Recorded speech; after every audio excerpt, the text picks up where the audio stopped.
নাট্যভূমির উদ্যোগে নাট্যপ্রেমীদের আকাঙ্ক্ষিত চন্দন সেনগুপ্ত স্মৃতি জাতীয় নাট্যোৎসব আগামী 15ই জানুয়ারি থেকে আগরতলা রবীন্দ্র শতবার্ষিকী ভবনের দ্বিতীয় প্রেক্ষাগৃহে শুরু হচ্ছে। এবার এই উৎসবের 16তম আয়োজন। বিগত দিনের ঐতিহ্যকে পাথেয় করে এবারের আয়োজনেও থাকছে চমক। মহারাষ্ট্র, মধ্যপ্রদেশ, আসাম, পশ্চিমবঙ্গ ও ত্রিপুরার 6টি নাটক এবারের আকর্ষণ। এছাড়া থাকছে 16ই জানুয়ারি থেকে সদ্য প্রয়াত যুবশিল্পী আরাধ্য আচার্য নামাঙ্কিত মঞ্চে যুবশিল্পীদের লোকসঙ্গীত পরিবেশনা। নাট্য উৎসবের উদ্বোধনী পর্বে চন্দন সেনগুপ্ত স্মৃতি ও মানিক পাল স্মৃতি সম্মাননা প্রদান করা হবে। রবিবার কৃষ্ণনগর স্থিত নাট্যভূমি কার্যালয়ে সাংবাদিক সম্মেলনে ডাইরেক্টর সঞ্জয় কর এ সংবাদ জানান। দ্বিবার্ষিক পর্যায়ে একটা নাট্য উৎসব আয়োজন করে থাকি। সেটা শুরু হয়েছিল 1994 সাল থেকে, অর্থাৎ নাট্যভূমি প্রতিষ্ঠার 1 বছর পর থেকেই।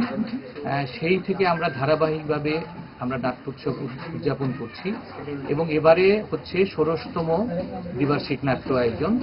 সেটা ত্রিপুরার বিখ্যাত নাট্যকার চন্দন সেনগুপ্ত, তার স্মৃতিতে আমরা করে আসছি চন্দন সেনগুপ্ত স্মৃতি জাতীয় নাট্য উৎসব। এটা জাতীয় পর্যায়ে হয়ে থাকে।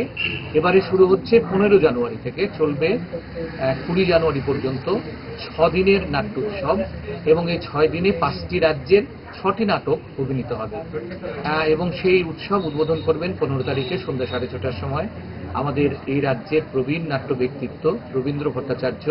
সেখানে উপস্থিত থাকবেন ত্রিপুরা সরকারের সাংস্কৃতিক উপদেষ্টা কমিটি যেটা রয়েছে, তার ভাইস চেয়ারম্যান সুব্রত চক্রবর্তী।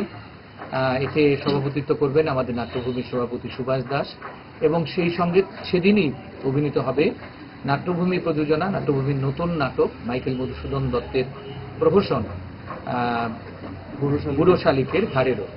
ভালো খাবার দেখে অম্বলের কথা মনে পড়ে, তার সমাধান 5 দশক ধরে গ্যাস, অম্বল ও পেটের সমস্যার একমাত্র সমাধান গ্যাস নল।